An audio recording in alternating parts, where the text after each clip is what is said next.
కడప మహానాడు కార్యక్రమంలో సంతాప సభ తీర్మానము ఏర్పాటు చేయాలని గౌరవనీయులు పెద్దలు మన ముఖ్యమంత్రి నారా చంద్రబాబు నాయుడు గారు, లోకేష్ బాబు గారు, వేదిక మీద పెద్దలందరికీ హృదయపూర్వక నమస్కారం తెలియజేస్తూ, ఈ తీర్మానం ప్రతి ఒక్కరికి తెలుసు.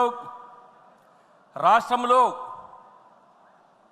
ఒక రాక్షసుడు రాజ్య పరిపాలన, గత ప్రభుత్వంలో ఒక రాక్షసుడు రాజ్యం ఏలాడు.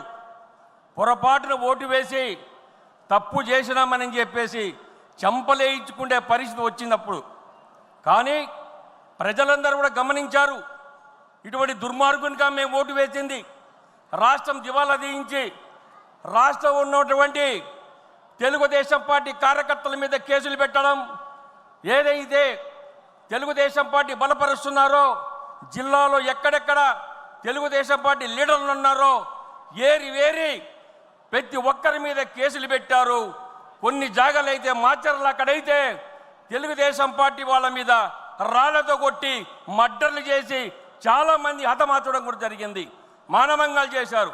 ఈ దుర్మార్గ ప్రభుత్వం ఎంత అవమానం చేసిందో అందరికీ తెలుసు. అది కాకుండా మన లీడర్ మీద, మన చంద్రబాబు అన్న మీద కూడా ఎన్నో కేసులు పెట్టడం ఏదో చూశారు. కానీ వాళ్ళ తప్పులు ఆడలేదు, వాళ్ళ పప్పులు ఉడకలేదు. చంద్రబాబు అంటే వాళ్ళకి తెలియదు. చంద్రబాబు నాయుడు నిదానం ఆలోచించి చేస్తాడు. నీ మాది తొందరపడి పనిచేసే వ్యక్తి కాదు. కార్యకర్తలు కాపాడుకోవడం ఎలా తెలుసునో, కార్యకర్తలు ఏ విధంగా కాపాడుకోవాలో మా నాయకుడు తెలుసు. మీలాంటి వారి దుర్మార్గులు ఈ రాష్ట్రంలో ఒక రాక్షసుడు రాజ్యం వెళ్ళాడంటే ప్రతి ఒక్కరు కూడా బాధపడినారు. నేను అడుగుతున్నా, అయ్యా జగన్మోహన్ రెడ్డి, మా తెలుగుదేశం పార్టీ కార్యకర్తలు ఏం తప్పు చేశారు? మా తెలుగుదేశం పార్టీ వాళ్ళు తెలుగుదేశం పార్టీ కాపాడనీక మళ్ళా చంద్రబాబు నాయుడు ముఖ్యమంత్రి చేసేదానికి మేమందరం కష్టపడి చేస్తున్నామా? అంతే తప్ప ఈరోజు మీరు మా మీద కక్ష సాధింపు చేయడం మంచి పద్ధతి అని అడిగితే, అడిగిన వారిని అడిగినట్టుగా కేసులు పెట్టి చాలా ఇబ్బంది పెట్టారు. అన్న కోసం 2023-24 సంవత్సరాల్లో అదేవిధంగా ఈ సంతాప తీర్మానంలో మేము ఒకటి అడుగుతున్నాం.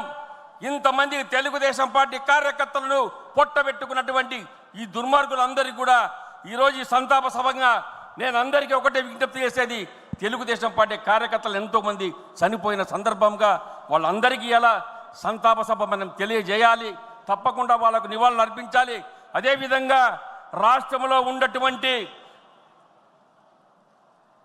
జిల్లాల వారిగా చూస్తే అరకు 59, శ్రీకాకుళం 30 మంది, విజయనగరం 23 మంది, విశాఖపట్నం 35 మంది, అనకాపల్లి 16 మంది, కాకినాడ 2, అమలాపురం 58 మంది, రాజమండ్రి 5 మంది, నర్సాపురం 17 మంది, ఏలూరు 6 మంది, మచిలీపట్నం 55, విజయవాడ 30 మంది, గుంటూరు 144, నర్సరావుపేట 37, అదేవిధంగా బాపట్ల 36, ఒంగోలు 58, నంద్యాల 53, కర్నూలు 77, అనంతపురం 159, హిందూపూర్ 15, కడప 4, నెల్లూరు 26, తిరుపతి 43, రాజంపేట 16, చిత్తూరు 34, మొత్తం కలిపి 1030 మందిని పొట్టబెట్టుకున్నాడు గత ప్రభుత్వంలో.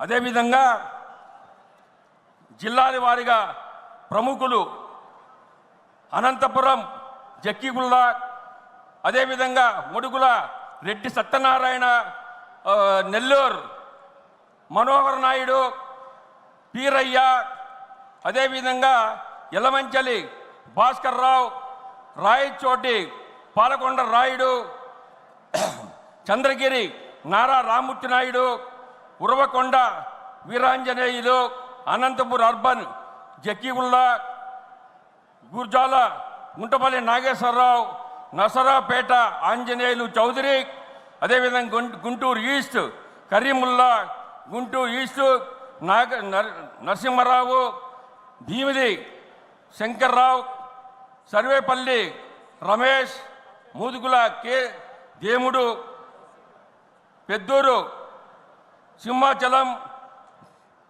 అదేవిధంగా గన్నవరం మోహన్.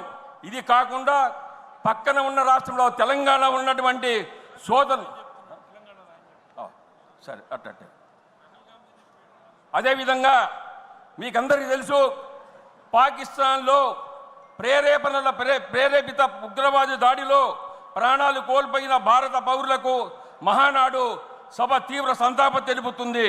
సింధూర్ ఆపరేషన్ అసూలు బాసిన వీర జవాన్ల మృతికి సంతాపం ప్రకటిస్తూ ఉంది. ఈ యొక్క ప్రతి ఒక్కరు కూడా దీన్ని బలపరిచి ప్రతి ఒక్కరూ వీరందరూ చప్పట్ల మూలకంగా బలపరచాలని తెలియజేస్తూ ఉన్నాను.